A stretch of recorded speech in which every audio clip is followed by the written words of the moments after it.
গোপালপুরের বিখ্যাত মসজিদ কিন্তু আমার ঘুরে দেখা শেষ।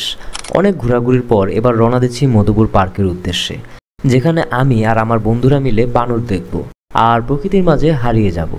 শুনেছি এই জায়গাটা নাকি অনেক সুন্দর আর এখানে নাকি অনেক বানর দেখা যায়। তাই ভাবলাম যে টাঙ্গাইল যেহেতু এসেছি সেখানে না গিয়ে কি হয়। তাই গোপালপুর মসজিদটা দেখা শেষ করেই আমি কিন্তু রওনা দিয়ে দিলাম মধুপুর ন্যাশনাল পার্কের উদ্দেশ্যে।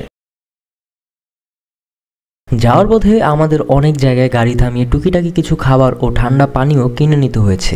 আপনারা সম্ভব হলে আগে থেকেই খাবার ও পানীয় নিয়ে রওনা দিবেন, তাহলে বাড়তি টাকা ও সময় দুইটাই বাঁচবে। যাই হোক, টাঙ্গাইল মধুপুর পার্ক যাওয়ার পথে আমরা একটি জায়গা দেখতে পাই, অনেক সুন্দর একটি জায়গা।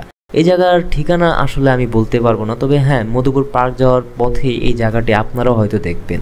এতই সুন্দর যে আমরা পথের মাঝে গাড়ি থামিয়ে এখানে গিয়ে একটু ঘোরাঘুরি না করে পারিনি। অনেক ছবি তুলছি, অনেক ভিডিও করছি এবং আবার গাড়িতে উঠে রওনা দিলাম মধুপুর পার্কের উদ্দেশ্যে। ও বলে রাখা ভালো, আমরা যেই অটোতে সফর করছি এই অটোটি আমরা সারা দিনের জন্য বুকিং করে রেখেছি। খরচ পড়েছে কেমন তেমন 1400 টাকার মতো। পরিচিত হওয়ায় একটু কমই রেখেছে।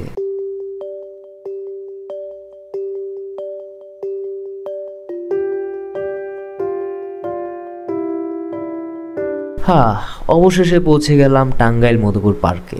সত্যি বলতে আমি যতটা সুন্দর ভেবেছিলাম এই জায়গাটা তার চেয়ে অধিক সুন্দর। এখানে দূর দূর খালি প্রকৃতির ছোঁয়া। বনের ভিতরে ঢোকার সময় আমাদের অটো থেকে 80 টাকার টিকিট রাখা হয়েছে।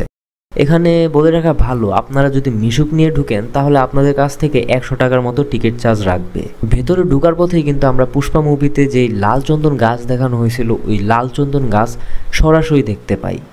এই পুরো বন জুড়ে শুধু এই একটি লালচন্দন গাছই ধরা পড়ছে, আর তাই তারা এটাকে কড়া নজরদারিতে রাখছে।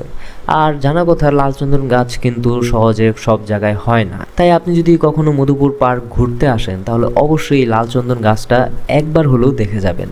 মধুপুর পার্ক আসলে এক বিশাল বন। ওয়াচ টাওয়ারে উঠেছি এর বিশালতা মাপার জন্য। সত্যি বলতে ওয়াচ টাওয়ার থেকেও এর শেষ দেখতে পাই নাই। সম্ভবত গুগল ম্যাপ ছাড়া এর শেষ দেখা যাবে না। আর ভাগ্য এমন যে গুগল ম্যাপ যে চালাবো এখানে তেমন নেটওয়ার্কও পাওয়া যায় না। তবে এখানে যা পাওয়া যায় তা হচ্ছে চারপাশে শুধু বানর আর বানর। তাই আলাদা করে নিজের সাথে কোনো বানর আনার দরকার নেই আপনাদের। ভাগ্য ভালো থাকলে এখানে কিন্তু আপনারা হরিণও দেখতে পাবেন। যদিও আমাদের ভাগ্য তেমন ভালো ছিল না, তাই হরিণের দেখা মেলেনি। এই বিশাল বনে হারিয়ে যেতে ইচ্ছা করছিল। মনে হচ্ছিল প্রকৃতির মাঝে নিজেকে সমর্পণ করে দেই, কিন্তু আমার ভ্রমণ যে এখানে শেষ করতে হবে। আসলে গোপালপুর মসজিদটা দেখাই আমার মূল উদ্দেশ্য ছিল। তবে যেহেতু আমি টাঙ্গাইল এসে পড়েছি তাই ভাবলাম এই মধুপুর পার্কটাও ঘুরে যাই। ফোনে চার্জ না থাকার কারণে আমরা অনেক ফুটেজ নিতে পারিনি, যার কারণে এখানকার সম্পূর্ণ সৌন্দর্যটা হয়তো আমি আমার এই ভিডিওতে তুলে ধরতে পারিনি।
আজকের জন্য আমার এই সুন্দর একটি অ্যাডভেঞ্চার এখানে শেষ করলাম।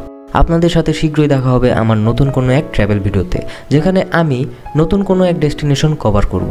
আমাকে সাপোর্ট করতে হলে অবশ্যই আমার এই চ্যানেলটি সাবস্ক্রাইব করে দিবেন, এতে করে আমি আরও মোটিভেটেড হব। আসসালামু আলাইকুম।